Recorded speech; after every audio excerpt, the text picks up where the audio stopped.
Even today there's any amount of talk about how a Native American shaman becomes an eagle. Here, the occult scientists evolved other kinds of method.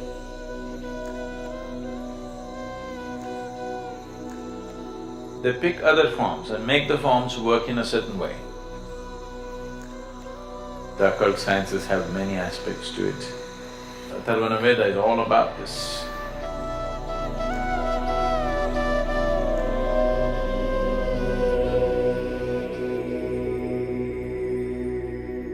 In Native American cultures, they believe animal spirits play a role in human life. What is your understanding of the nature of the relationship between human energy and animal energy?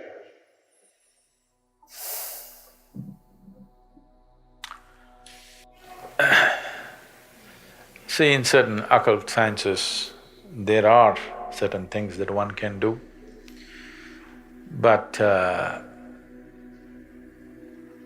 those things are seen as totally unnecessary in the spiritual realm. In the yogic realm, these are seen as totally unnecessary and a backward step. In terms of occult, these things are done.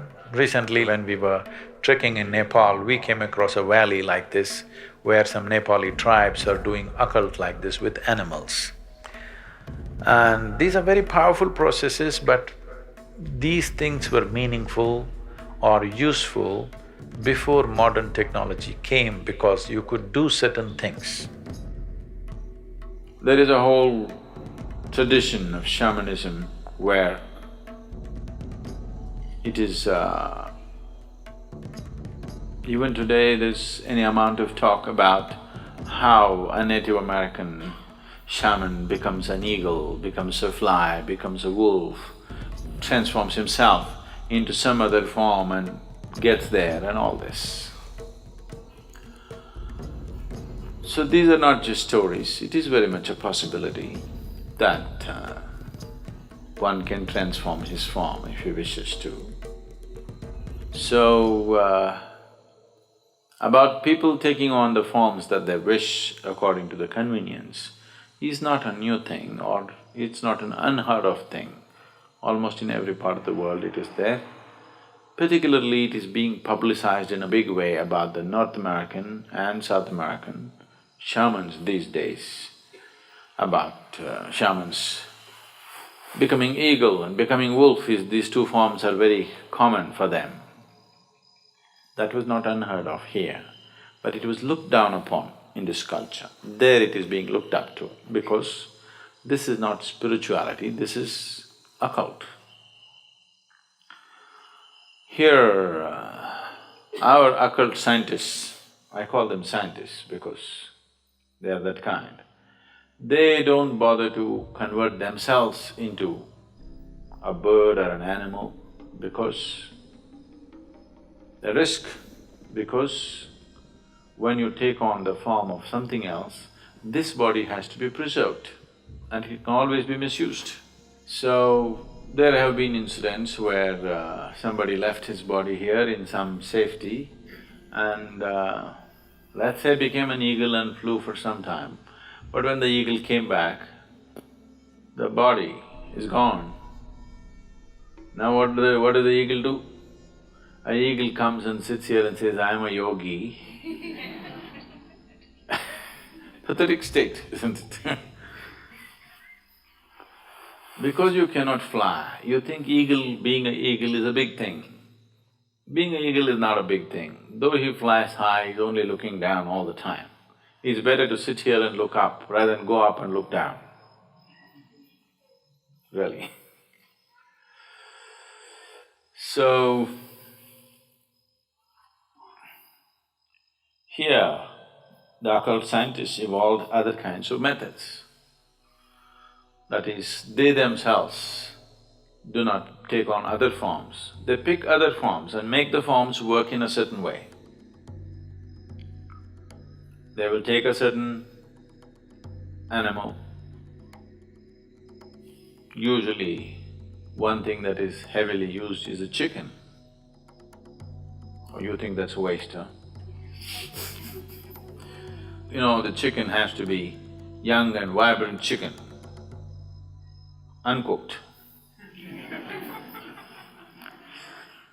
So, release the chicken's life and use that life form to do certain things for you.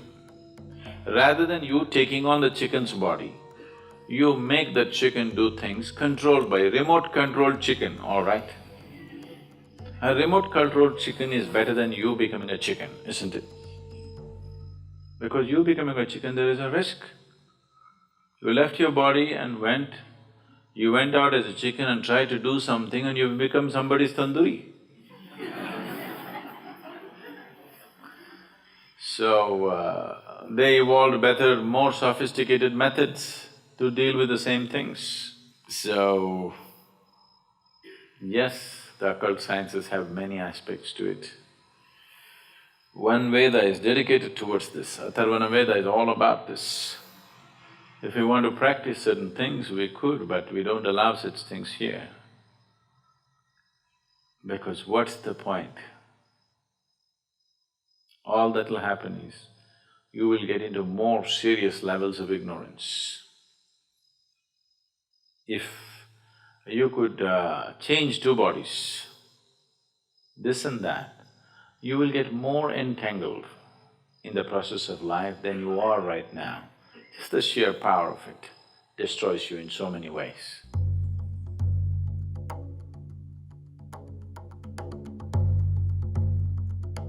Occult was a very useful process when there was no modern technology.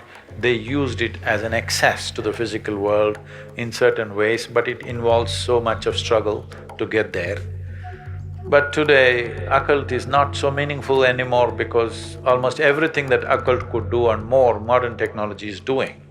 You just have to send out a drone or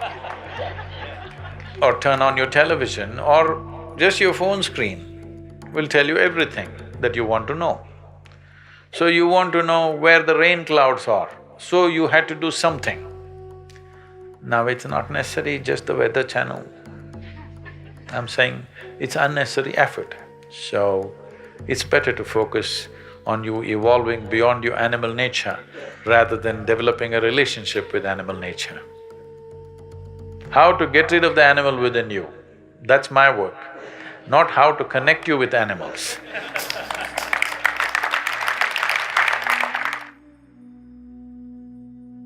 The corpses walk in the tantric rituals. When somebody dies, or when somebody is certified dead by your doctor, he's not completely dead. Up to 5 to 7 minutes, it's behaving as if it's alive and then falls dead, exhausts itself. So it's based on this, that when somebody dies, there are rituals in India. Up to 14 days, there are various kinds of rituals.